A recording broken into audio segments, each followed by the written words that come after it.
Hello बच्चों, कैसे हैं आप लोग। आई होप आप सभी अच्छे होंगे। तो आज हम क्लास 10 बायो का फर्स्ट चैप्टर लाइफ प्रोसेस पढ़ेंगे, जिसके अंदर मैं आपको एक एक कॉन्सेप्ट बहुत ही अच्छे से समझाऊंगा और कुछ क्विज क्वेश्चंस भी हम यहां पर करेंगे।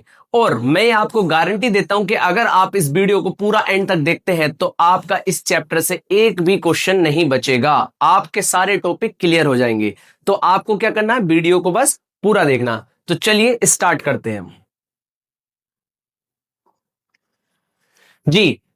सबसे पहले देख लेते हैं कि हमें इस चैप्टर में पढ़ना क्या क्या है। जैसे व्हाट आर लाइफ प्रोसेस, कि लाइफ प्रोसेस जो हमारी होती है उसके बारे में हम पढ़ेंगे, ये होती क्या है। न्यूट्रिशन, न्यूट्रिशन के बारे में पढ़ेंगे कि न्यूट्रिशन कितने तरीके का होता है और होता क्या है। रेस्पिरेशन, रेस्पिरेशन के बारे में पढ़ेंगे। ट्रांसपोर्टेशन, ट्रांसपोर्टेशन के बारे में। और एक्सक्रीशन के बारे में हम इस चैप्टर के अंदर पढ़ेंगे। ये कुछ हमारे टॉपिक है। सबसे पहला आता है what our life process. The basic functions performed by living organisms to maintain their life on the earth is known as life process। कुछ ऐसे बेसिक फंक्शंस जो परफॉर्म किए जाते हैं लिविंग ऑर्गेनिजम्स के द्वारा लाइफ मेंटेन करने के लिए अर्थ पर, वो क्या कहलाते हैं, लाइफ प्रोसेस। जैसे क्या क्या, न्यूट्रिशन, न्यूट्रिशन मीन्स क्या होता है, खाने को यूटिलाइज करना, जो खाना आप खाते हैं उसका यूटिलाइजेशन करना। Respiration, breaking down of food in the presence of oxygen, खाने का ब्रेक डाउन होना। ट्रांसपोर्टेशन, अब जो आपने खाना खाया उससे जो जो अच्छी चीजें ग्लूकोज वगैरह हुई या ब्लड के द्वारा उन चीजों को पूरी बॉडी में क्या करना, ट्रांसपोर्टेशन करना। एक्सक्रीशन, जो बेस प्रोडक्ट है मेटाबॉलिक वेस्टेज उन्हें बॉडी से बाहर निकालना। और ग्रोथ वगैरह, मूवमेंट वगैरह और रिप्रोडक्शन वगैरह। आगे चलते हैं तो स्टार्ट करते हैं न्यूट्रिशन। मैंने अभी आपको बताया न्यूट्रिशन क्या होता है जी, खाने का यूटिलाइजेशन करना, जो आपने खाना खाया उसका यूटिलाइज करना। किस लिए, क्या क्या मिलता है हमें न्यूट्रिशन से, एनर्जी। दूसरी चीज ग्रोथ एंड डेवलपमेंट, देखो एनर्जी, ग्रोथ एंड डेवलपमेंट। और जो हमारे डैमेज टिश्यू होते हैं उनका रिपेयर कौन करता है, न्यूट्रिशन। कौन करता है, न्यूट्रिशन। तभी तो बोलते हैं कि आपको एक अच्छी और बैलेंस डाइट लेनी चाहिए, क्योंकि अगर आपका न्यूट्रिशन अच्छा है तो आपसे डिजीजेस बहुत ज्यादा दूर रहती हैं। तो आगे चलते हैं। अब आगे आता है the substances which an organisms obtain from its surroundings and uses it as a source of energy और for biosynthesis of its body constituents. यानी न्यूट्रिएंट्स क्या होते हैं, अभी हमने पढ़ा न्यूट्रिशन क्या होता है। न्यूट्रिशन कहां से मिलता है, न्यूट्रिएंट्स से। न्यूट्रिएंट्स क्या क्या प्रोवाइड करते हैं हमें, कार्बोहाइड्रेट्स प्रोवाइड करते हैं, प्रोटीन्स प्रोवाइड करते हैं, फैट्स प्रोवाइड करते हैं और विटामिन एंड मिनरल्स प्रोवाइड करते हैं। जैसे आप ऑरेंज खाते हो, लेमन खाते हो, तो उसके अंदर हमें कौन सा विटामिन मिलता है, विटामिन सी। विटामिन भी कई तरीके के होते हैं, आपने पढ़ रखे होंगे ऑलरेडी। आगे चलते हैं। आगे आता है मोड्स ऑफ न्यूट्रिशन। अच्छा, न्यूट्रिशन के मोड्स क्या क्या होते हैं। एक तो होता है ऑटोट्रोपिक मोड ऑफ न्यूट्रिशन, यानी कि खुद का खाना खुद से बनाना। उसके एग्जाम्पल क्या होते हैं जी, प्लांट्स। क्या एग्जाम्पल होते हैं, प्लांट्स जो अपना खाना खुद से बनाते हैं, है ना। और दूसरा क्या होता है, हेटरोट्रोपिक न्यूट्रिशन। इसका मतलब क्या होता है, दूसरों पर निर्भर रहना खाने के लिए। अच्छा, ये भी तीन तरीके का होता है। कौन कौन से, सबसे पहला आता है सेप्रोट्रोपिक, फिर आता है आपका होलोजोइक, और लास्ट आता है आपका पैरासिटिक। और जो हमारा ऑटोट्रोपिक न्यूट्रिशन होता है ये भी दो तरीके का होता है। कौन कौन से, फोटोसिंथेटिक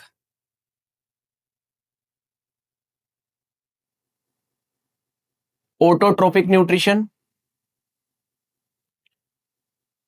और एक होता है chemosynthetic autotrophic, chemosynthetic autotrophic nutrition. अच्छा, फोटोसिंथेटिक ऑटोट्रोपिक न्यूट्रिशन सिंपली आपको पता ही है, प्लांट्स क्या करते हैं, पांच चीजों के प्रेजेंस में, किस किस की, water, minerals, sunlight, carbon dioxide, chlorophyll, अपने लिए खाना प्रिपेयर करते हैं। तो वो क्या होता है, फोटोसिंथेटिक ऑटोट्रोपिक न्यूट्रिशन। अच्छा, केमोसिंथेटिक ऑटोट्रोपिक न्यूट्रिशन क्या होता है, केमिकल्स के द्वारा, कुछ ऑर्गेनिजम्स ऐसे होते हैं जो केमिकल्स के द्वारा अपना खाना प्रिपेयर करते हैं। जैसे एग्जाम्पल अगर हम इसका पढ़ें तो क्या होगा, पर्पल सल्फर बैक्टर, ये होगा केमोसिंथेटिक ऑटोट्रोपिक न्यूट्रिशन का एग्जाम्पल। अच्छा, इन सब के बारे में हम थोड़ा डीपली पढ़ेंगे, आगे चलते हैं। ऑटोट्रोपिक मोड ऑफ न्यूट्रिशन मैंने आपको समझा दिया। ऑटोट्रोपिक मोड ऑफ न्यूट्रिशन यानी खुद का खाना खुद से बनाना, सारी चीज मैंने आपको ऑटोट्रोप्स के बारे में बता दी। और कितने तरीके के ऑटोट्रोपिक न्यूट्रिशन होते हैं ये भी बता दिया। दो तरीके के ऑटोट्रोपिक न्यूट्रिशन होते हैं, फोटोसिंथेटिक ऑटोट्रोपिक न्यूट्रिशन और केमोसिंथेटिक ऑटोट्रोपिक न्यूट्रिशन। दोनों के मैंने आपको एग्जाम्पल भी दे दिए। आगे चलते हैं। आगे आता है हेटरोट्रोपिक मोड ऑफ न्यूट्रिशन। अच्छा, हेटरोट्रोपिक मोड ऑफ न्यूट्रिशन कितने तरीके का होता है ये भी मैंने आपको बता दिया था। एक तो होता है सेप्रोट्रोपिक न्यूट्रिशन, पैरासिटिक न्यूट्रिशन और होलोजोइक न्यूट्रिशन। अच्छा, इनके बारे में थोड़ा सा हम डीपली पढ़ लेते हैं कि जो सेप्रोट्रोपिक न्यूट्रिशन है, saprotrophic nutrition is that the nutrition in which an organism obtain its food from decaying organic matter of dead plants, dead animals. यानी कि जो डेड प्लांट्स और डेड एनिमल्स होते हैं उनसे अपना खाना प्रिपेयर करना, वो क्या कहलाता है? Saprotrophic nutrition. अच्छा, इसका एग्जांपल क्या होता है? फंगई। क्या होता है? फंगई। याद रखना जी, आपने देखा होगा कि जो ब्रेड पर ब्रेड मोल्ड देखा है ना, उस पर ग्रीनिश ग्रीनिश कलर का हो जाता है वो, तो वो कौन सा होता है? Saprotrophic nutrition. एग्जांपल उसका फंगई। अच्छा, आगे आता है पैरासिटिक न्यूट्रिशन। पैरासिटिक न्यूट्रिशन क्या होता है? किसी भी लिविंग होस्ट पर चिपक कर अपने लिए खाना प्रिपेयर करना। जैसे क्या? Parasitic nutrition is that nutrition in which an organism derive it's food from the body of another living organisms called its host without killing it. उसे बिना मारे उस पर चिपक कर अपना खाना प्रिपेयर करना। जैसे बालों में जुएं लगना, है ना, जुएं लगती है ना, तो वो लिविंग ऑर्गेनिजम्स यानी हमारा खून पी रही है, अपने लिए खाना प्रिपेयर करनी है और हम जिंदा भी हैं, तो वो क्या होता है? Parasitic nutrition. इसके एग्जाम्पल फंगई भी होती है कई तरीके की, बैक्टीरिया, प्लांट्स लाइक कैस्केटा, कैस्केटा भी होता है। अच्छा, कैस्केटा क्या होता है जी? पैरासिटिक, क्योंकि ये इसके अंदर क्लोरोफिल नहीं होता। क्या नहीं होता? क्लोरोफिल, ये याद रखना। आगे आता होलोजोइक न्यूट्रिशन। होलोजोइक न्यूट्रिशन भी तीन तरीके का होता है। कौन कौन सा? इसमें हर्बीवोर आते हैं, कार्निवोर आते हैं और ओमनीवोर आते हैं। ठीक, हर्बीवोर, कार्निवोर, ओमनीवोर, इनके बारे में हम आगे बहुत डीपली पढ़ेंगे। उससे पहले थोड़ा सा जरा हम प्लांट्स के बारे में पढ़ लेते हैं कि प्लांट्स न्यूट्रिशन कैसे करते हैं। वही बताया कि प्लांट्स के अंदर न्यूट्रिशन किस प्रोसेस के द्वारा होता है? किस प्रोसेस के? फोटोसिंथेसिस। किस प्रोसेस के द्वारा? फोटोसिंथेसिस। उसके बारे में पूरा डीपली यहां पर दे रखा है, आप चाहे तो पढ़ सकते हैं। इतना डीपली वैसे सवाल इस टॉपिक से आएगा नहीं। How the plants obtain carbon dioxide, कि जो प्लांट्स होते हैं ये कार्बन डाइऑक्साइड कैसे ऑब्टेन करते हैं? अच्छा, मैं बताता हूं। जो लीव्स होती है ना अपनी, उनके अंदर बहुत छोटे छोटे पोर्स होते हैं जिन्हें हम क्या बोलते हैं? स्टोमेटा। स्टोमेटा किस चीज के रेस्पॉन्सिबल होता है? सबसे पहले तो ट्रांसपिरेशन, लॉस ऑफ वाटर, है ना, और दूसरा एक्सचेंज ऑफ गैसेस, गैसेस का एक्सचेंज करना। कौन कौन सी गैसेस? O2 रिलीज करेगा और CO2 लेगा। यानी जो हम CO2 रिलीज करते हैं उन्हें प्लांट्स क्या करते हैं? एब्जॉर्ब कर लेते हैं। किसके द्वारा? Tiny pores present on the leaves which is known as stomata. और उसके ही द्वारा, स्टोमेटा ही के द्वारा प्लांट जो है O2 रिलीज करते हैं जिसे हम इनहेल करते हैं। आगे बात समझ में? आगे चलते हैं जी। How the plants obtain water for photosynthesis. आगे टॉपिक आता है कि जो प्लांट्स होते हैं फोटोसिंथेसिस की प्रोसेस के लिए वाटर को कैसे ऑब्टेन करते हैं। अच्छा, तो देखो यहां पर आपको ये रूट्स दिखाई दे रही होंगी।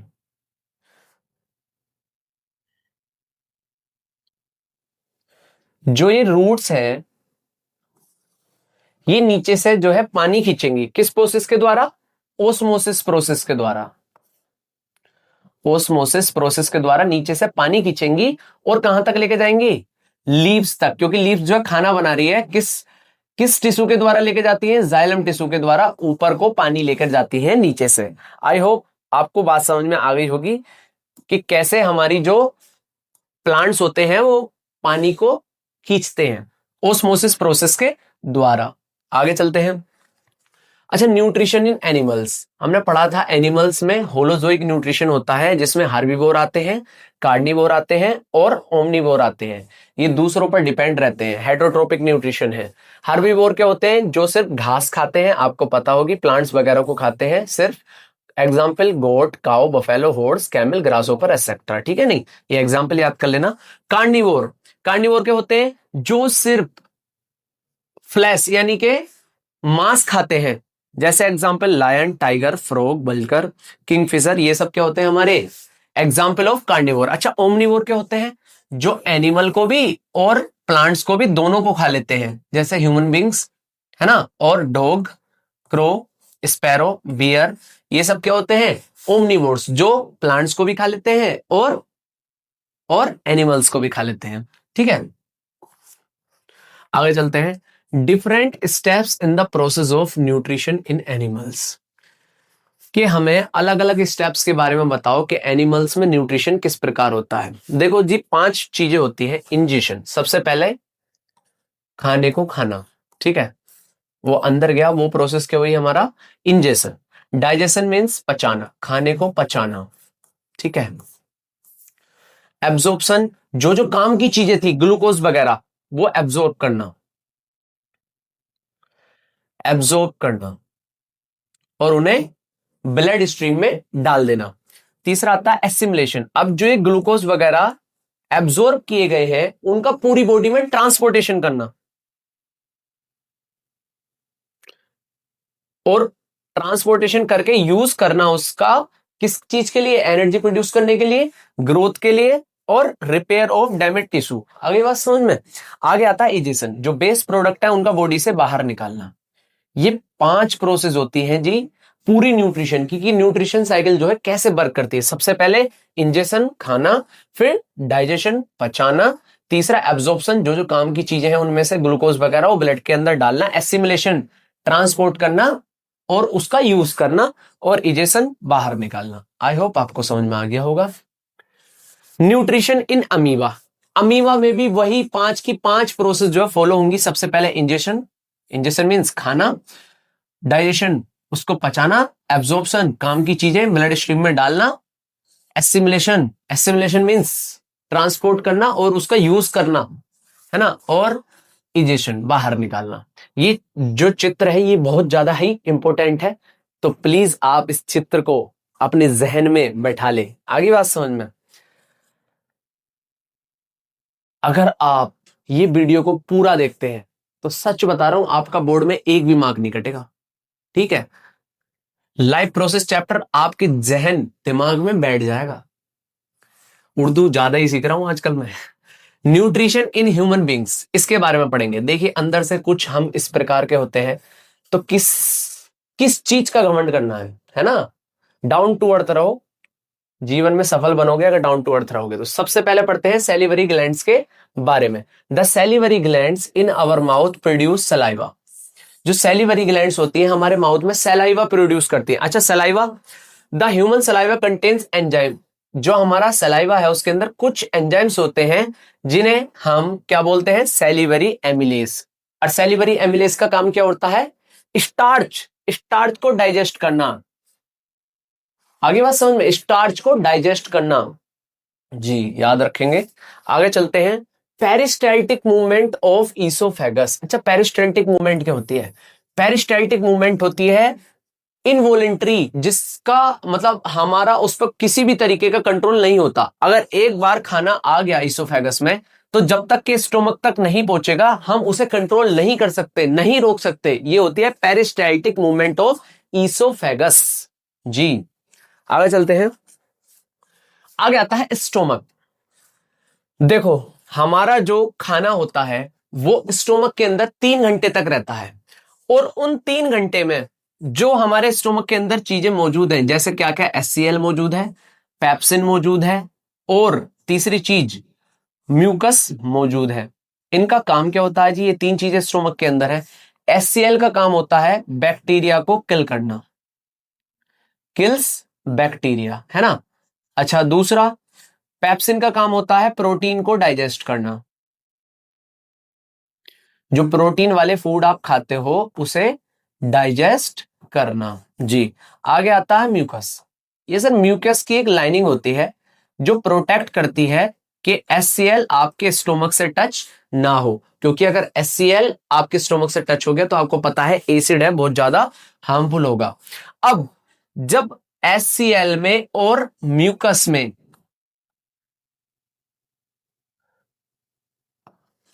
दोनों में डिसबैलेंस हो जाता है, HCl और म्यूकस में दोनों में जब डिसबैलेंस हो जाता है तो क्या होता है, एसिडिटी प्रोड्यूस होती है। क्या होता है, एसिडिटी प्रोड्यूस होती है।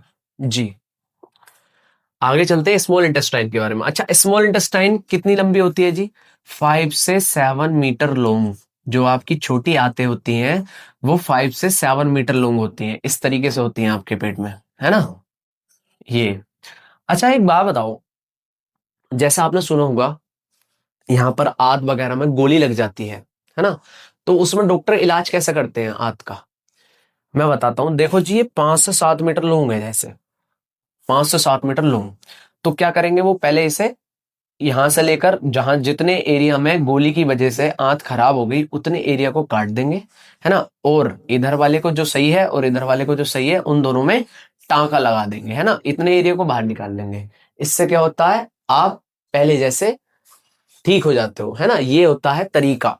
अच्छा, आगे पढ़ते हैं कि जो हमारा स्मॉल इंटेस्टाइन है, the walls of small intestine contain gland which secret intestinal juice. अच्छा, स्मॉल इंटेस्टाइन के अंदर एक चीज और होती है, बिली। इसका काम क्या होता है जी, सरफेस एरिया को बढ़ाना। पहला काम क्या है, सरफेस एरिया को बढ़ाना। दूसरा काम क्या है, एब्जॉर्प्शन करना, है ना, वही एब्जॉर्प्शन फिर से आ गया यहाँ पर, किसके द्वारा होता है, बिली के द्वारा। अच्छा, the intestinal juice contains a number of enzymes which complete the digestion of carbohydrate. Carbohydrate का डाइजेशन करते हैं स्मॉल इंटेस्टाइन के अंदर एंजाइम्स, प्रोटीन का डाइजेशन करते हैं और फैट्स का डाइजेशन करते हैं। ठीक है, आगे इतनी बात समझ में, स्मॉल इंटेस्टाइन। अच्छा, एक चीज और बताता हूं, ये होती है साइट ऑफ डाइजेशन, यानी यहां पर फाइनल डाइजेशन होता है। समझ गए, जो मेन है वो स्मॉल इंटेस्टाइन है, फाइनल डाइजेशन। आगे बढ़ते हैं लीवर के बारे में। Liver secrets bile juice. क्या सीक्रेट करता है liver, bile juice. Bile is greenish yellow liquid made in the liver which is normally stored in the gall bladder. जो बाइल होता है, बाइल जूस, वो ग्रीनिश येलो लिक्विड होता है। ठीक है, bile is alkaline and performs two functions. Bile जो होता है बिहेव करता है किसकी तरह, बाइल जूस एल्कलाइन की तरह। किसकी तरह जी, एल्कलाइन की तरह। तो जो एसिडिक फूड आते हैं उन्हें ये क्या कर देता है, लीवर में आते ही एल्कलाइन बना देता है। और दूसरा काम क्या होता है, जो बड़े बड़े फैट ग्लोब्यूल्स होते हैं उन्हें छोटे छोटे फैट ग्लोब्यूल्स में तोड़ देता है। जी, बाइल जूस का भी काम समझ लिया। आगे पढ़ते हैं हम पेनक्रियास के बारे में। Pancreas secrete pancreatic juice. क्या सीक्रेट करता है जी, pancreatic juice which contains digestive enzyme. जिनके अंदर क्या होती है, डाइजेस्टिव एंजाइम, जैसे पेनक्रिएटिक एमिलेस क्या करता है जी, स्टार्च को ब्रेक डाउन। ट्रिप्सिन प्रोटीन को डाइजेस्ट करती हैं, और लिपेज जो होता है, इमल्सिफाइड फैट जो होती हैं उन्हें ब्रेक डाउन करती हैं। आगे बात समझ में, ये कुछ एंजाइम्स होती हैं इसके अंदर, पढ़ लेना, मैंने आपको समझा दिया इनका काम क्या होता है। आगे चलते हैं, आगे आता है हमारा टॉपिक रेस्पिरेशन। न्यूट्रिशन, यहां तक हमारा टॉपिक खत्म हो गया। हमने पढ़ लिया मोड्स ऑफ न्यूट्रिशन पढ़े, ऑटोट्रोपिक और हेटरोट्रोपिक, है ना, उनके बारे में हमने डीपली पढ़ा। फिर कौन कौन से ऑर्गन, क्या क्या काम होता है उनका, क्या क्या वो कैसे वो प्रोसेस करते हैं, हमने बहुत ही अच्छे से पढ़ा, आपको याद हो गया होगा। अब पढ़ते हैं रेस्पिरेशन के बारे में। अच्छा, रेस्पिरेशन क्या होता है, ब्रीथिंग। ये ब्रीथिंग है भाई, क्या है, ब्रीथिंग। अब रेस्पिरेशन होता है the breaking down of food in the presence of oxygen, यानी खाने का ब्रेक डाउन होना किसकी प्रेजेंस में, ऑक्सीजन की प्रेजेंस में, वो होता है हमारा respiration. The process of releasing energy from food is called respiration. अच्छा देखो, फूड प्लस ऑक्सीजन, रेस्पिरेशन होगा, क्या फॉर्म होगा, कार्बन डाइऑक्साइड, एनर्जी निकलेगी, plus water plus energy, energy ATP. कौन सी एनर्जी, एटीपी, एडोनोसिन ट्राइफॉस्फेट। क्या जी, एडोनोसिन ट्राइफॉस्फेट। अब इसके बारे में भी आगे पढ़ेंगे। एनर्जी करेंसी ऑफ सेल होती है एटीपी। जी, अभी मैंने बताया ब्रीथिंग क्या होता है। देखो, रेस्पिरेशन फुल प्रोसेस क्या है, ऑक्सीडेशन ऑफ फूड यानी breaking down of food plus breathing, क्या होता है, रेस्पिरेशन। तो ब्रीथिंग का आपको पता चल गया होगा, इनहेलिंग एंड एक्सहेलिंग वो क्या होती है, ब्रीथिंग, और रेस्पिरेशन अलग होता है। Types of respiration. अच्छा, रेस्पिरेशन होते कितने तरीके के, एरोबिक और एनारोबिक। अच्छा, इन दोनों में अंतर तो बताओ, एरोबिक और एनारोबिक। जो एरोबिक होता है वो ऑक्सीजन की प्रेजेंस में होता है, और एनारोबिक जो होता है वो ऑक्सीजन की अब्सेंस में होता है।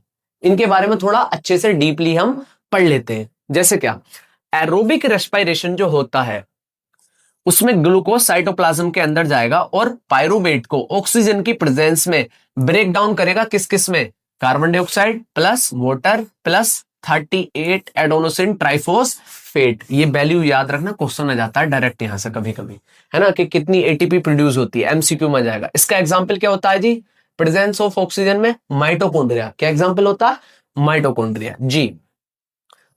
एग्जाम्पल पढ़ लेते हैं एरोबिक रेस्पिरेशन का। ह्यूमंस, हम भी एरोबिक रेस्पिरेशन करते हैं। कैट्स, एलिफेंट्स, डॉग्स, लायंस और काउस वगैरह, ये सब क्या करते हैं, एरोबिक रेस्पिरेशन। अच्छा, अब आता है एनारोबिक रेस्पिरेशन।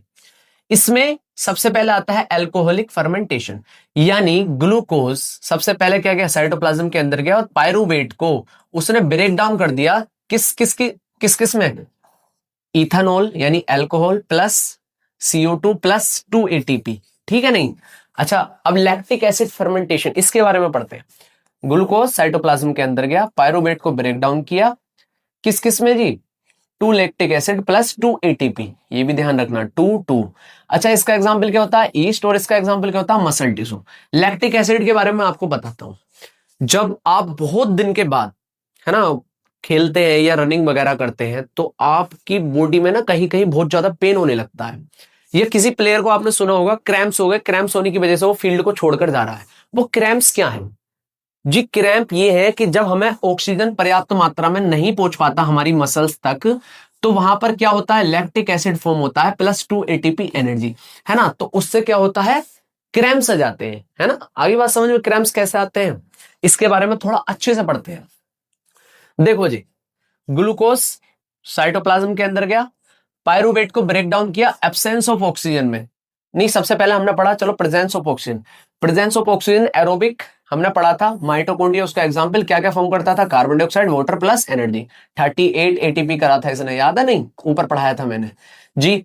आगे आगे उसने बोला कि लैक ऑफ ऑक्सीजन, कि अगर आपको ऑक्सीजन नहीं मिल पा रहा, मैंने बताई थी ना, अगर आपको ऑक्सीजन पर्याप्त नहीं मिल पाता तो वहां पर क्या होता है, lactic acid plus energy, cramps वाला एग्जांपल। और ये होता कहां पर है, मसल्स में। कहां पर, मसल्स में। अच्छा, absence of oxygen, absence of oxygen, बिल्कुल भी ऑक्सीजन नहीं है, उसका एग्जांपल ईस्ट। तो वहां क्या फॉर्म होता है, ethanol plus carbon dioxide plus energy. ठीक है, इतनी बात समझ में आ गई जी। ये आई होप इसमें कोई भी डाउट आपको नहीं रहा होगा, मैंने बहुत ही अच्छे से आपको समझा दिया। ये फिगर याद कर लेना, इस पर क्वेश्चन आ जाता है डायरेक्ट कभी कभी। एरोबिक और एनारोबिक रेस्पिरेशन में डिफरेंस आप देख सकते हैं, स्क्रीनशॉट भी ले सकते हैं, मैं हट गया। आगे चलते हैं। बता दिया था aerobic presence of oxygen, anaerobic absence of oxygen, पूरा डीपली मैंने आपको समझा दिया। अच्छा, respiration in leaves. Respiration leaves में किसके द्वारा होता है, वही स्टोमेटा, घूम फिर के हमारा स्टोमेटा आता है। क्यों, इसके द्वारा ही तो गैसेस का एक्सचेंज होता है। O2 CO2 बताया था ना, कि जो स्टोमेटा होता है वो क्या करता है, CO2 को ले लेता है और O2 को छोड़ देता है ना। अरे भाई, चित्र बहुत ही ज्यादा साफ दिखाई दे रहा होगा आपको, एडिटर साहब क्या कर दिया आपने, कोई नहीं, हो जाता है जी। रेस्पिरेशन इन अर्थवॉर्म, कि जो अर्थवॉर्म है वो किसके द्वारा रेस्पिरेशन करता है, the earthworm exchange the gases through its skin. किसके द्वारा करता है, स्किन के द्वारा करता है रेस्पिरेशन। अच्छा, स्किन के द्वारा कैसे कर लेता है उसके बारे में पढ़ते हैं। The skin of an earthworm is quite thin, बहुत ही ज्यादा पतली होती है, मॉइस्ट होती है, नमीदार होती है, and has a good blood supply, और बहुत ज्यादा अच्छी ब्लड सप्लाई उसके अंदर होती है, इसलिए ये अपनी स्किन का यूज कर लेता है रेस्पिरेशन प्रोसेस के लिए। बहुत अच्छा जी। The gas exchange in a leech also occurs through its skin, leech के अंदर भी, अर्थवॉर्म और लीच अपनी स्किन के द्वारा रेस्पिरेशन करते हैं। याद रखना, क्वेश्चन भी आ सकता है। आगे पढ़ते हैं, रेस्पिरेशन इन फिश, कि फिश के अंदर रेस्पिरेशन कैसे होता है। The fish has special organs of breathing called gills, Suman Gill. तो जो फिश होती है वो किसके द्वारा रेस्पिरेशन करती है, गिल्स के द्वारा। किसके द्वारा? गिल्स के द्वारा। The fish ब्रीथेड by taking water through its mouth and sending it over the gills. मुंह से पानी लेती है और गिल्स से बाहर निकाल देती है। इस तरीके से वो क्या करती है? रेस्पिरेशन। बहुत ही अच्छा, आपको समझ में आ गया होगा। आगे चलते हैं। अच्छा, रेस्पिरेशन इन ह्यूमंस, के हमारे अंदर रेस्पिरेशन कैसे होता है जी? ब्रीथिंग, वही इनहेलिंग और एक्सेलिंग, इसके द्वारा हम क्या करते हैं? O2 और CO2 की एक्सचेंज करते हैं। अब जो जो ऑर्गन्स इन्वॉल्व होते हैं इस चीज में, वो उनके बारे में पढ़ते हैं। नोस्ट्रल, नेसल कैविटी, और ये सारे ऑर्गन्स देख सकते हैं आप। इन सब चीजों का इन्वॉल्वमेंट होता है पूरे रेस्पिरेशन यानी ब्रीथिंग प्रोसेस के अंडर। अच्छा, जो लंग्स है, इनके अंदर क्या चीज होती है जहां पर गैसेस का एक्सचेंज होता है? जैसे लीव्स के अंदर stomata, tiny pores stomata. Humans के अंदर, लंग्स के अंदर क्या चीज होती है? लंग्स के अंदर मौजूद होती है जी एल्वियोली। ये एक sac like, balloon like structure है जो रेस्पॉन्सिबल होता है exchange of gases in the lungs. यानी ये क्या करता है? जो हम O2 ऑक्सीजन ले रहे हैं, है ना, और CO2 छोड़ रहे हैं, उन दोनों का एक्सचेंज करता है। जो हमारी मसल सेल से CO2 आ रही है ना, उन्हें चेंज कर देगा और O2 में बदल देगा। यहां से ब्लड आगे को ऑक्सीजनेटेड होकर चला जाता है। इसके बारे में हम थोड़ा आगे पढ़ेंगे ट्रांसपोर्टेशन में, जब मैं हार्ट के बारे में पढ़ूंगा। आ गया जी, ट्रांसपोर्टेशन भी आ गया। सर्कुलेटरी सिस्टम पूरा, उसके बारे में थोड़ा पढ़ते हैं। जो सर्कुलेटरी सिस्टम है वो 3 तरीके का होता है। सबसे पहले ब्लड, ब्लड वेसल्स और हार्ट। जो हमारा ब्लड होता है उसमें प्लाज्मा होता है और ब्लड सेल्स होते हैं। अब जो ब्लड सेल है हमारे, वो भी 3 तरीके के होते हैं। RCB, रॉयल चैलेंजर्स बैंगलोर, नहीं, RBC, WBC, red blood sales और व्हाइट ब्लड सेल्स, और प्लेटलेट्स। प्लेट घट गई, प्लेट घट गई, बुखार आता है ना, प्लेट गिर गई, प्लेटें गिर रही हैं, इनके बारे में पढ़ेंगे, प्लेटलेट्स के बारे में, इनका काम क्या होता है। अच्छा, ब्लड वेसल्स, आर्टरीज के बारे में पढ़ेंगे, वेन्स के बारे में पढ़ेंगे और कैपिलरीज के बारे में पढ़ेंगे। बहुत अच्छे से मैं डीपली इन सब के बारे में समझाऊंगा। एक बात वीडियो देखो, सब चीज, सब डाउट आपके क्लियर। हार्ट, हार्ट में देखो वेंट्रिकल्स होते हैं और आर्टियम होते हैं। आगे चलते हैं। प्लाज्मा, सबसे पहले पढ़ते हैं प्लाज्मा। प्लाज्मा के अंदर सर सब चीज होती है, RBC भी, WBC भी, प्लेटलेट्स भी। इसलिए तो जब प्लेटलेट्स गिर जाती हैं तो उन्हें प्लाज्मा चढ़ाया जाता है ना, प्लाज्मा चढ़ रहा है, उसमें सारी चीजें मौजूद होती है। पढ़ते हैं प्लाज्मा के अंदर, the colourless liquid part of blood is known as plasma. ये कलरलेस पार्ट होता है ब्लड का, उसे हम क्या बोलते हैं? प्लाज्मा। इसके अंदर 90% तो वाटर होता है और 10% अदर सब्सटेंसेस होते हैं, जैसे proteins, digested food, common salt. Based product होते हैं, कौन कौन से based product? CO2 and urea, और कुछ हॉर्मोन्स भी प्लाज्मा के अंदर मौजूद होते हैं। Plasma carries all this dissolved substances from one part two another part in the body. ये एक पार्ट से दूसरे पार्ट बॉडी के अंदर सारी चीजें क्या करती है? ट्रांसफर करती है। Red blood cells, white blood cells and platelets are emerged in this liquid called plasma. यानी ये सारी चीजें RBC, WBC और प्लेटलेट्स इसी के अंदर होती है। ठीक है, आगे पढ़ते हैं रेड ब्लड सेल्स के बारे में डीपली, है ना। तो रेड ब्लड सेल का अदर नेम क्या होता है? एरिथ्रोसाइट्स। क्या होता है? Erythrocytes. Red blood cells are red in colour. Red colour के क्यों होते हैं ये? किसकी वजह से? हीमोग्लोबिन की वजह से। इनके अंदर क्या प्रेजेंट होता है? हीमोग्लोबिन, जो इन्हें रेड कलर का बनाता है, रेड ब्लड सेल्स को। Red blood carry oxygen from the lungs to all cells of the body. ये लंग्स से अब क्या करेंगी? ऑक्सीजन लेके जाएंगी और पूरी बॉडी में जितने भी सेल्स हैं सब में पहुंचा देंगी। रेड ब्लड सेल CO2 भी कैरी करती हैं। कहां से? बॉडी पार्ट से लंग्स तक, है ना। Red blood cells are circular in shape and do not have nuclei. ये सर्कुलर होती है शेप में इस तरीके से, और इनके पास कोई भी न्यूक्लियाई नहीं होती। रेड ब्लड सेल के बारे में आपको बहुत अच्छे समझ में आ गया होगा। व्हाइट ब्लड सेल्स के बारे में पढ़ते हैं। WBC बहुत ज्यादा इंपॉर्टेंट है। WBC फाइट करती है इन्फेक्शंस के खिलाफ और हमें कुछ डिजीज से बचाती है। इसका नाम क्या होता है जी? Other name leukocytes. क्या नाम होता है? ल्यूकोसाइट। बहुत बढ़िया। Some white blood cells can eat up the germs which cause diseases. कुछ व्हाइट ब्लड सेल ऐसी होती हैं जो जर्म्स को ही खा लेती हैं, जो डिजीजेस, मतलब जो बीमारी के लिए जड़ होते हैं। अदर व्हाइट ब्लड सेल्स में केमिकल्स नोन एज एंटीबॉडीज। जो अदर व्हाइट ब्लड सेल्स होते हैं वो प्रोड्यूस करती हैं एंटीबॉडीज, क्या एंटीबॉडीज, किसी भी इंफेक्शन से या किसी भी डिजीज से लड़ने की क्षमता आपकी बॉडी के अंदर। अच्छा एक चीज बताओ, अगर आपकी बॉडी में सडन WBC इंक्रीज होती जा रही है, बहुत ज्यादा मात्रा में इंक्रीज होती जा रही है, तो ये किस चीज का साइन है? बताओ किस चीज का साइन है? ये साइन है कि आपकी बॉडी जो है उसे इन्फेक्शन लग गया है और इस वजह से WBC अपने आप को प्रोड्यूस कर रही है उसके खिलाफ लड़ने के लिए। White blood cells are either spherical, ये या तो स्पेरिकल शेप में होती है या इरेगुलर होती है शेप में। All the white blood cells have a nucleus, और इनके पास न्यूक्लियस होता है, RBC के पास न्यूक्लियस नहीं होता था। आगे चलते हैं प्लेटलेट्स के बारे में। प्लेट्स, वही प्लेट्स घट जाती है ना बुखार आता है तो। थ्रोम्बोसाइट्स, इनका अदर नेम क्या होता है? थ्रोम्बोसाइट्स। अच्छा इनका काम बताता हूं, इनका काम होता है क्लोटिंग करना।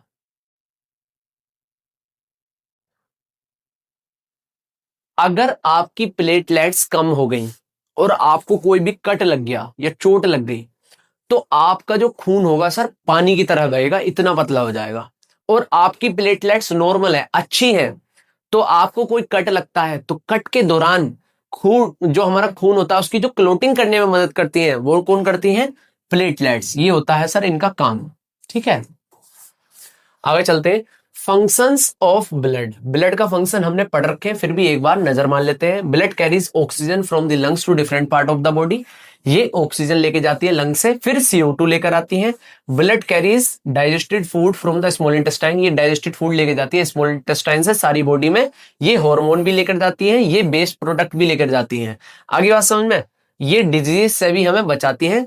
और ब्लड रेगुलेट्स ब्लड टेम्परेचर, ये ब्लड टेम्परेचर को भी रेगुलेट करती है। आगे चलते हैं जी। ब्लड प्रेशर है ना, BP, ये क्या होता है? The force that blood exert against the wall of a vessel, किसी भी वेसल के ऊपर जो भी फोर्स लगा रहा है ना, जो फोर्स हमारा ब्लड किसी भी वेसल की वॉल्स पर लगा रहा है वो क्या होता है? हमारा ब्लड प्रेशर। अच्छा ये ब्लड प्रेशर नापने की मशीन को बोलते क्या है? आपने सुना होगा BP की मशीन ले आना डॉक्टर साहब, BP की मशीन ले आना। उस मशीन का नाम क्या होता है? जैसे आले को क्या बोलते हैं? स्टेथोस्कोप। ऐसे ही इस मशीन का नाम क्या होता है? स्पिग्मोमेनोमीटर। क्या नाम होता है जी? स्पिग्मोमेनोमीटर। याद रखेंगे,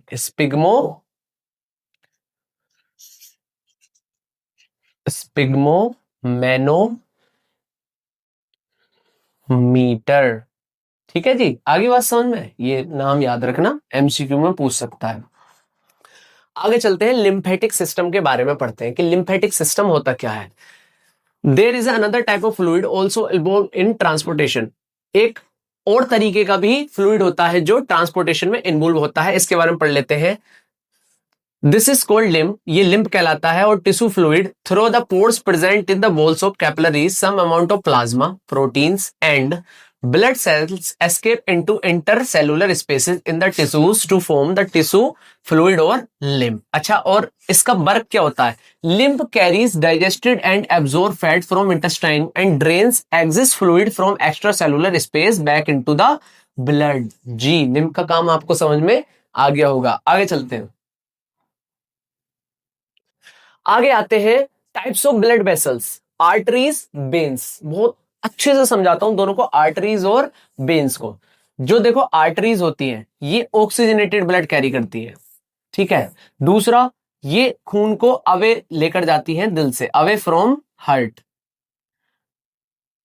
तीसरा, इनमें ब्लड प्रेशर जो होता है वो हाई होता है। अच्छा, वेन्स कैसा ब्लड कैरी करती हैं? डीऑक्सीनेटेड, ये टुवर्ड्स दी हार्ट लाती हैं, टुवर्ड्स दी हार्ट।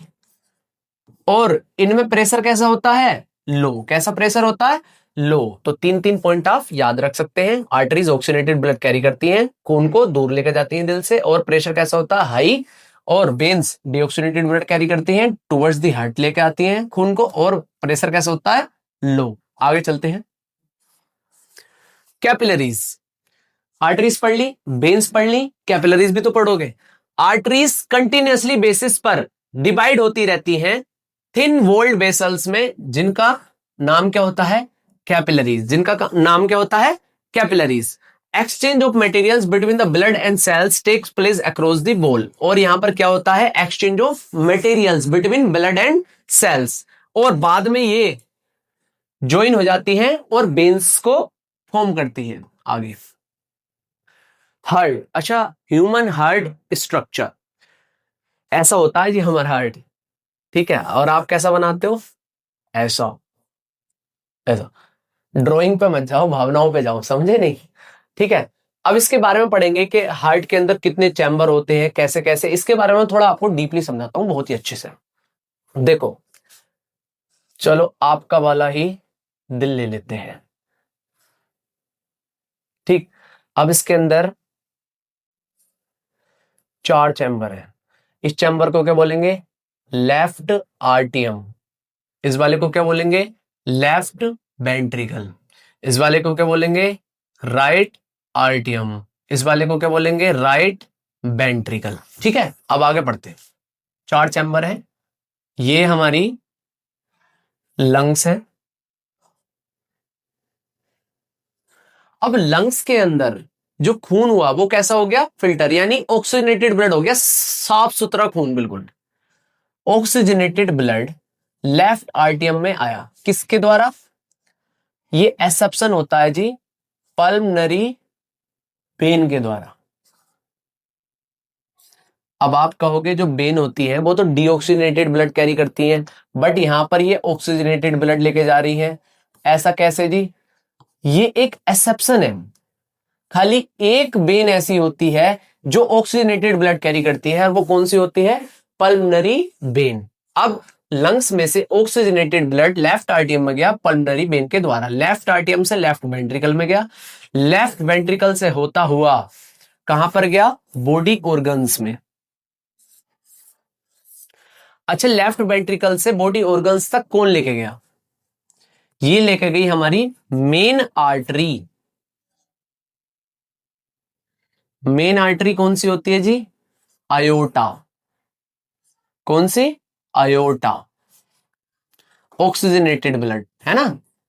अब बॉडी ऑर्गन्स में जाने के बाद हमारा ब्लड क्या हो गया, डीऑक्सीजनेटेड। क्या हो गया, डीऑक्सीजनेटेड। और ये डीऑक्सीजनेटेड ब्लड राइट आर्टियम में गया, राइट आर्टियम यानी दिल के दूसरे चैम्बर में गया, इधर को दूसरी साइड में गया। और किसके द्वारा गया, मेन वेन, मेन वेन के द्वारा। मेन वेन कौन सी होती है जी, वेना केवा। उसके द्वारा ये दिल की दूसरी साइड में पहुंच गया, राइट आर्टियम। और राइट वेंट्रिकल से होता हुआ ये फिर से लंग्स में जाता है ऑक्सीजनेटेड होने के लिए, साफ होने के लिए। किसके द्वारा जाता है, यहां भी एक्सेप्शन यूज होगा, पल्मनरी आर्टरी के द्वारा। अच्छा, आप फिर से कहोगे कि जी आर्टरी जो होती है वो तो हमारा कैसा ब्लड कैरी करती है, ऑक्सीजनेटेड। बट एक एक्सेप्शन ऐसा होता है, एक आर्टरी ऐसी होती है जो डीऑक्सीजनेटेड ब्लड कैरी करती है। आपको पूरी प्रोसेस समझ में आएगी कि लंग्स में से ऑक्सीजनेटेड ब्लड कहां पर आया, लेफ्ट आर्टियम में, लेफ्ट आर्टियम से लेफ्ट वेंट्रिकल में गया, लेफ्ट वेंट्रिकल से होता हुआ मेन आर्टरी के द्वारा बॉडी ऑर्गन्स में जाकर कैसा हो गया, deoxygenated. Deoxygenated blood main vein के द्वारा, वेना केवा के द्वारा राइट आर्टियम में गया, राइट आर्टियम से राइट वेंट्रिकल, राइट वेंट्रिकल से होता हुआ फिर से लंग्स में गया पल्मनरी आर्टरी के द्वारा। देखो अगर देखा जाए तो टोटल 2 बार खून गया दिल में, गया। इससे क्या बोलते हैं, double circulation of blood. Example humans, है ना, ह्यूमंस के अंदर दिल में खून कितनी बार जाता है, टोटल 2 बार। अच्छे समझ में आ गया।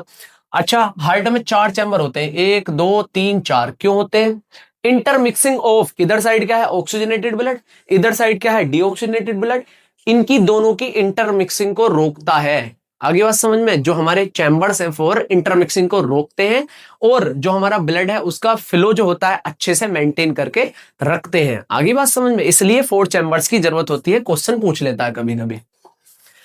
एक चीज और, सिंगल सर्कुलेशन ऑफ ब्लड किसमें होता है, फिश में। किसमें, सिंगल सर्कुलेशन फिश में। वर्किंग ऑफ हार्ट मैंने आपको पीछे समझा दी, डबल सर्कुलेशन कैसे काम करता है, दिल में खून 2 बार जाना, पेस मेकर यानी कि ब्लड के फ्लो को अच्छे से मेंटेन करके रखना, ये भी मैंने आपको बता दिया। ईसीजी क्या होता है जी, इलेक्ट्रोकार्डियोग्राफ। ये होता है graphical representation of electrical changes during heart beat. जो आपकी हार्ट बीट होती है उसमें जो इलेक्ट्रिकल चेंजेस आती है उनकी रिप्रेजेंटेशन ग्राफिकल तरीके से दिखाना, वो होती है ईसीजी। दिल का ईसीजी होता है। आगे बात समझ में, कैसे आपका दिल वर्क कर रहा है, ठीक से वर्क कर रहा है या नहीं कर रहा। आगे चलते हैं। हर्ट इन अदर एनिमल्स, के जो अदर एनिमल्स होते हैं उनमें हर्ट कैसे होता है जी। देखो बर्ड्स और मैमल्स, इनमें oxygenated blood is separated from deoxygenated blood, दोनों अलग होते हैं। और efficient supply of oxygen for high energy and to maintain their body temperature जी। एम्फीबियंस, इनमें कैसे होते हैं, 3 chambered heart which is not separate completely, इनमें 3 चैम्बर्ड हार्ट होते हैं एम्फीबियंस में। Body temperature varies with environment, और इनका बॉडी टेम्परेचर भी एनवायरनमेंट के साथ बदलता रहता है। अच्छा फिश में मैंने बता दिया सिंगल सर्कुलेशन होता है ब्लड का, और ओनली 2 चैम्बर्स हार्ट होता है इनका। कितने चैम्बर हार्ट, सिर्फ 2 चैम्बर्स। आगे बात समझ में, आगे चलते हैं। क्विज, मैंने बोला था ना कि कुछ क्विज क्वेश्चंस भी हैं, अब इनके बारे में अच्छे से पढ़ लेते हैं। What is transportation of materials, transportation, सारे मटेरियल्स का ट्रांसपोर्टेशन होना पूरी बॉडी में, ऑक्सीजन हो गए, चाहे CO2, चाहे ग्लूकोज या बेस जितना भी आपका, उनका ट्रांसपोर्टेशन होना। आगे give reason for your answer. Oxygenated and deoxygenated blood separate क्यों होते हैं, ये भी मैंने आपको बता दिया। वेंट्रिकल्स आर थिक वॉल्ड, जो वेंट्रिकल्स होती है वो थिक क्यों होती है, थिक थिन क्यों नहीं होती, because they have to pump blood throughout the body और इनटू वेरियस ऑर्गन्स। इन्हें पूरी बॉडी में जो ब्लड है उसे पंप करना होता है, इसलिए जो हमारी वेंट्रिकल्स होती हैं बहुत ज्यादा थिक होती हैं, और जो हमारी आर्टरीज होती हैं वो थिन होती है जी। अगला question, arteries walls is thicker than vein, कि जो आर्टरीज की बोल्स होती हैं ये थिकर क्यों होती हैं। To withstand high pressure blood comes from ventricles, the arteries have thick elastical walls. अब जो वेंट्रिकल से ब्लड आ रहा है उसको मेंटेन करके रखने के लिए इनके पास थिक वॉल्स होती हैं, क्योंकि वेंट्रिकल्स में भी थिक तो इनमें भी थिक वॉल्स होती हैं। What is the use of 4 chamber, ये भी मैंने आपको बता दिया। Importance of platelets during injury, कि जब इंजरी हो जाती है तो प्लेटलेट्स की क्या इंपोर्टेंस होती है, पीछे मैंने आपको बताया था। फंक्शंस ऑफ लिम्ब, ये आप पढ़ सकते हैं। डिफरेंस बिटवीन ब्लड और लिम्ब, इन दोनों में डिफरेंस क्या होता है। देखो जो ब्लड होता है रेड इन कलर होता है, और जो लिम्ब होता है कलरलेस होता है। ये इसके अंदर ज्यादा प्रोटीन होते हैं और इसके अंदर कम प्रोटीन होते हैं। आर्टरीज वेन्स में तो मैंने आपको 3 डिफरेंस बता दिए थे, पीछे जाकर आप एक बार देख सकते हैं जी। ये भी आप मैचिंग देख सकते हैं, ये भी मैंने आपको बता दिया था। व्हाट इज ब्लड प्रेशर, इसके बारे में मैंने आपको बता दिया था। और किस इंस्ट्रूमेंट के द्वारा मेजर किया जाता है, स्फिग्मोमेनोमीटर, ये भी मैंने आपको बता दिया। सारे क्वेश्चन मैंने आपको ऑलरेडी ही समझा दिए थे। Transport of materials in plant, अच्छा प्लांट्स के अंदर ट्रांसपोर्टेशन कैसे होता है। प्लांट्स के अंदर ट्रांसपोर्टेशन होता है 2 टिश्यू के द्वारा, एक जाइलम होता है हमारा और एक होता है फ्लोएम।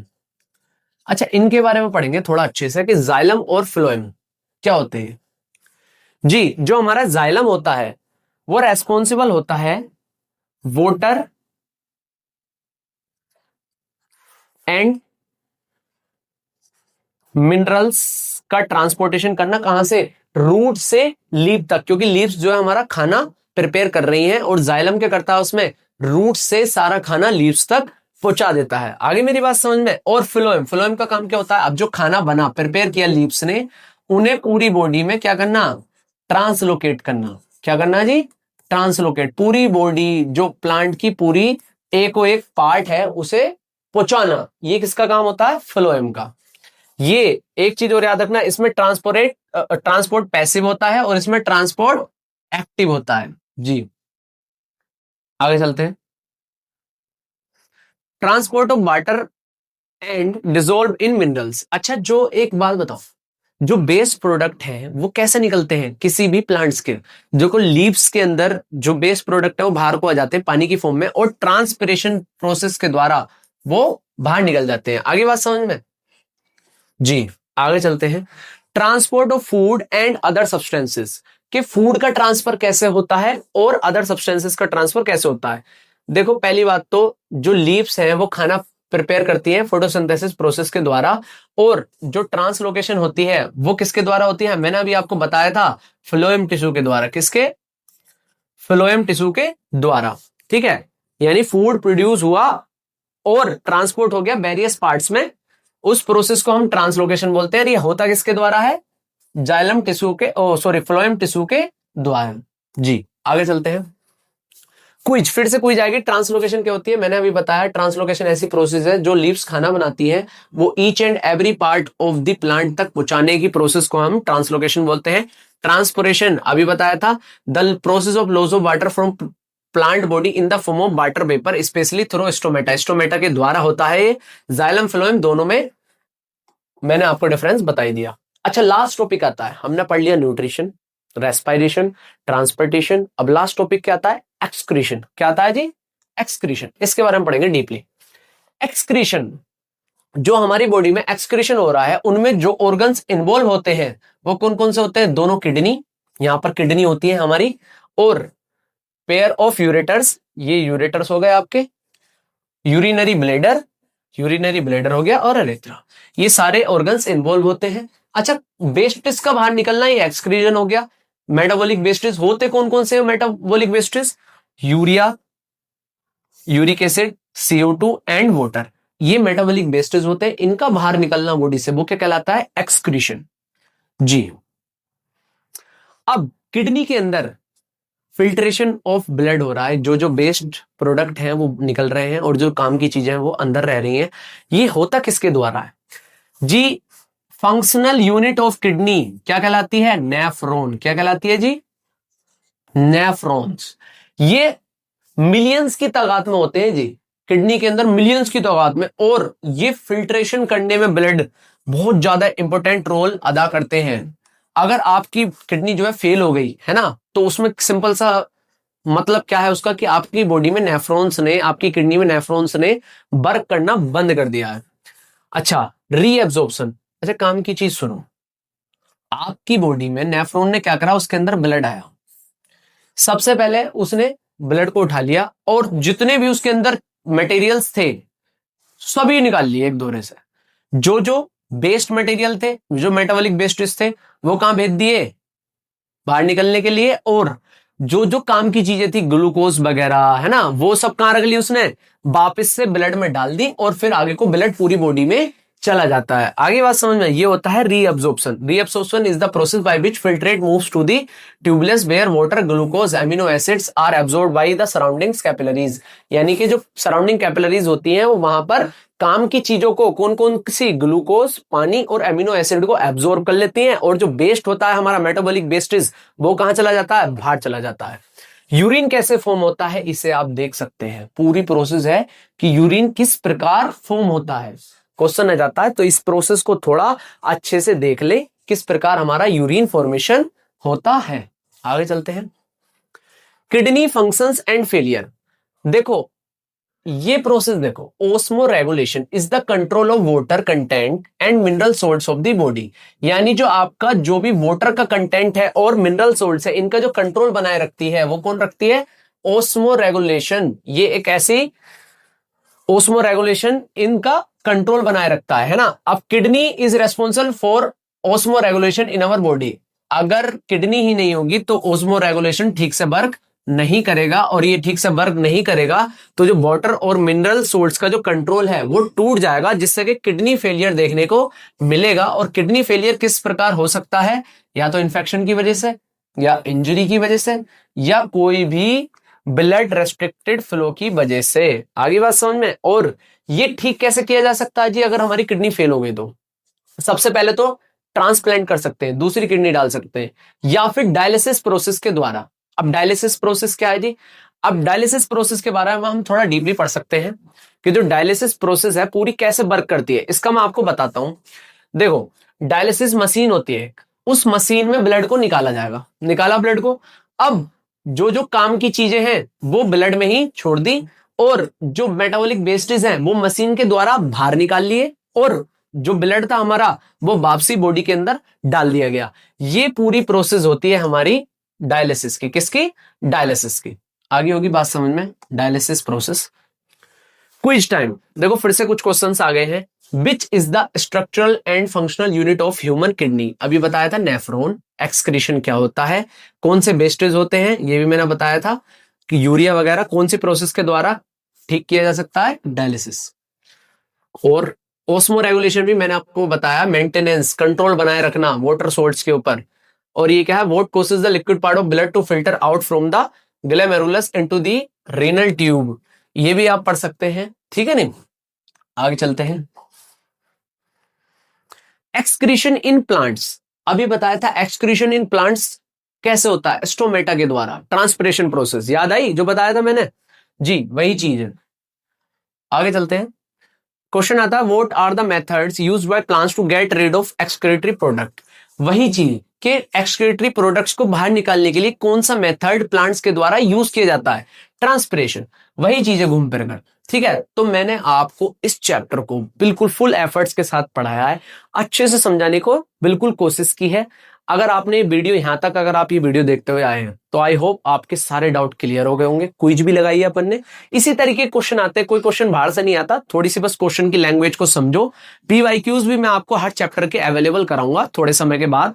पहले हर चैप्टर का थोड़ा रैपिड रिवीजन टाइप कर लेते हैं और उसके बाद हम हर चैप्टर के 2020 या 2025 पीवाईक्यू हम हर चैप्टर से रिवाइज करेंगे, बहुत अच्छे से बोर्ड की प्रिपरेशन कराएंगे। आप वीडियोस को शेयर कीजिए, लाइक कीजिए, कमेंट कीजिए, थोड़ा हमें सपोर्ट कीजिए, हर चीज आपके लिए अवेलेबल कराएंगे। Thank you very much, I hope आपको मजा आया होगा।